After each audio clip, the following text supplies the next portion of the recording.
Remain committed here at the Chelan County Sheriff's Office with our regional partners, the Douglas County Sheriff's Office, East Wenatchee PD, Wenatchee PD, State Patrol, to continue to pursue justice and make sure their voices are heard. You're going to hear further from our U.S. Marshal partners to kind of elaborate further on how they're going to also assist us in the tracking process. We have not stopped our investigation, and again, we understand that the results from our crime lab processing from the Washington State Patrol, thank you Chief Batiste for your continued assistance on this, are starting to come back. We want to make sure those are properly processed, additional leads and interviews are conducted, and that again, our case is ready to go to court when Travis is brought to justice. So I appreciate your time. I will answer more questions, and I'm going to allow the U.S. Marshal Service to take some further questions from you, the media. But again, I appreciate all of you being here. This is the kind of group effort that's going to take to bring justice to this case. Please make sure you keep their names in your mind and that we bring justice back for those young ladies. Girls is what I've understood the family would like me to refer to them as. But they are deeply in our minds, and we appreciate it. Thank you. Thank you, Sheriff. Chief Brown with U.S. Marshal Service, Eastern District, Washington. Appreciate everybody being here today. The community support from our law enforcement partners, which the Sheriff has already enumerated, and you as a community has been greatly helpful to us.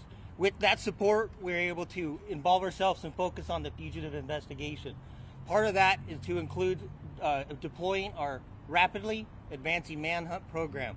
That program brings resources from all over to include funding to support your community, the Sheriff's Department, Border Patrol, and all the other resources so we can navigate the terrain and locate and apprehend the fugitive. We will not stop. We will keep going. He just has to make one mistake, like the Sheriff said. We will find him. He will be brought to justice so the community can heal. Thank you. With that, we'll take about 5 minutes for questions for either two. Has Decker left any physical evidence behind any areas that you guys have received tips about? We have found indicating that it's him. We have found items that are of interest to us that perceive that it could be Mr. Decker. We've also continued to follow up with some of his friends and family, and we believe that we're closing in on his trail. Sheriff Morrison, what can you tell us about yesterday's possible sighting at Blewett Pass? Again, this just emphasizes the importance. If you see something, say something. We're appreciative of those group of hikers that were up there, had more acknowledged us as our flight patterns were up there, and then just the behavior that we saw from the lone hiker did not match. That was typical with everyone else we were seeing up there. So again, that sparked our interest. We did put a ground unit on there to continue tracking the prints that we had. We continue to track that down in Eagles Creek and up in the Valley High area. So again, we appreciate everyone, even on the back trails. You need to remain vigilant, and again, we encourage you not to approach the subject. He is still considered dangerous, but please, we need as much information and help from the public as we can get. As we've seen in the past with other manhunts, it is going to take a group effort in a community in order to bring this to conclusion. Can you from yesterday to today? It seems like you guys were close yesterday, and everyone was kind of on edge. I'm just wondering, what about those tactics changed today? It seems like you guys.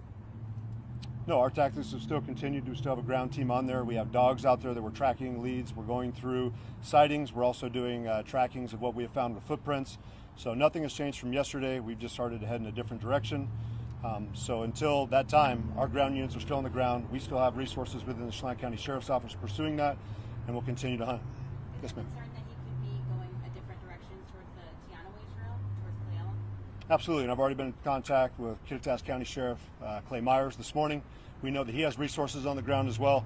There is nowhere that he's going to be able to go that we don't have units waiting for him. King County Sheriff's Office has already been here assisting us. Snohomish County, been in touch with Okanagan County. We have Douglas County Sheriffs in close contact. They have the Grant County Sheriff today. He is surrounded. Washington State knows who he is. We're going to continue to be in there, and he's got a lot of ground to cover. Eventually he's going to tire and he's going to make a mistake. How confident are you that that lone hiker you guys spotted is Travis Decker? We feel pretty confident that it could be him, but again, we're not going to ever go out and say 100% until we have him in our grip. Sheriff Morrison, when the dogs find Decker, how does that process work after that? Again, Mr. Decker is going to be able to dictate how this ends. We've encouraged him time and time again to give up, do so peacefully. That's what we're aiming for. But again, Mr. Decker is going to be the one who's going to dictate how this ends. We do not just deploy dogs, just to deploy dogs. They're there to assist us in a tracking process and, of course, to protect the handlers. But he's going to be given the same professional courtesy as any other citizen within Washington State or the United States. We're going to follow de-escalation principles that are followed here in Washington State. We're going to communicate. We're going to do contact and cover, maintain our distance. Our intent is not to hurt or injure him. It is to bring him to justice and make sure that he's in good shape so he can face the trial. Are there anything as far as motive goes? Nope. Any And again, I've said it before, I don't think the motive would even matter. As far as we see it, 3 young girls have been killed.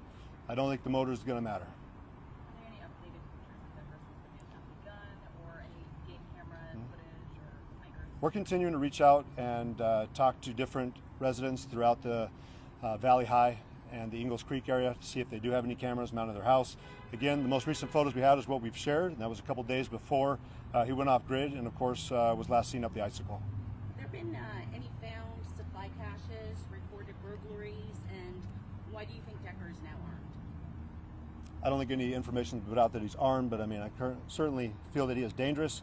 If any of you remember the search that we had about 1.5 years, 2 years ago in Kittitas County, we recognized that subject was raiding campgrounds. He had broken into the Liberty grocery store. So again, if you're out there and you notice that you have a vacation home out there or a campsite, we want you to keep track of your supplies, of your cabins. If you do have things that are missing, even if it's minor items. In that case, in the previous manhunt, we do know they were just taking a couple items out of coolers, but it was those campers that were attentive and realizing how many supplies they had. This could be a way that he could continue his path out there. So no biggest challenge right now for you guys? Terrain. I mean, we have a very unique terrain when you get to the west end of our county. Again, I mentioned it before, 87% of our county is not accessible by road. If you go out there, it's steep terrain. It's heavily wooded. It's not the easiest to access. We have the Pacific Crest Trail, but another unique feature we do have in our favor is that we are a tourist destination. So we have a lot of people out there also recreating on those trails. So we're encouraging them, if you are going to come here, of course, be safe, but help us be those additional eyes and let him know that he has no safe spot to go. Sheriff, was there a barricaded suspect situation last night on Blewett Pass? Was that illegal at all? We did get a call of a potential subject that was in a residence up in the Valley High area. Based off the information we got from our sergeant that briefed the administration here, that did not come out to be a valid call. But again, we're going to continue to handle every single lead that we get as a valid complaint. You said there were new tactics earlier in your statement. Can you share what those are? New tactics as in searching and or in how we contact people. Both. Okay. So, I mean, anyone that has been following Washington state law over here over the last several years, of course, we have Washington State's de-escalate Washington, which was I-940. And, of course, it's just how we contact. I mean, we're going to control our pace when we're out there. We're working on contact and cover officers. We've invested heavily, thanks to our county commissioners and other federal partners, with less lethal tools. Again, we're not looking to injure anybody. We just want to take the subject into custody and make sure he stands trial. I know there's state, local, and federal agencies. Are you guys working with any agencies? Are you talking about which partners we have? Sorry, getting a little bit of background. Yeah. Okay. Are you guys working with any Canadian agencies? I did have contact today with some enforcement agents up in Canada. We continue to work with our prosecutor's office on that front. But again, we've appreciated all the assistance we've had internationally and nationally assisting us. I mean, we're a medium-sized agency, and we recognize without the support of our partners federally, state, and locally, we certainly would have a unique challenge that I don't think we'd be able to take on by ourselves. So we're thankful for that. One more question, please. One more. Icicle Road was already opened back up. I know the U.S. Forest Service, who's also been one of our partners we've been communicating with, has put out in their press releases that the enchantments is open again. Again, we'd encourage people to be cautious when they're out there. It is a very wide open terrain, and now you have the potential of a subject who is perceived to be dangerous out there as well that's unaccounted for. So come prepared and know that if there's lots of other places here in Washington State you could recreate. Of course, we want you to come here and visit Chelan County, but if you do so, please be careful. We appreciate it. Thank you for your time. Okay. With that, we'll conclude today's press conference. For our media partners that are here, if you haven't, I have a media contact list I'd like to have updated so I can send out the most up-to-date information. Currently, we don't have another press conference scheduled, but do keep an eye out on our social media platforms and upcoming press releases for that information. Thank you all for coming.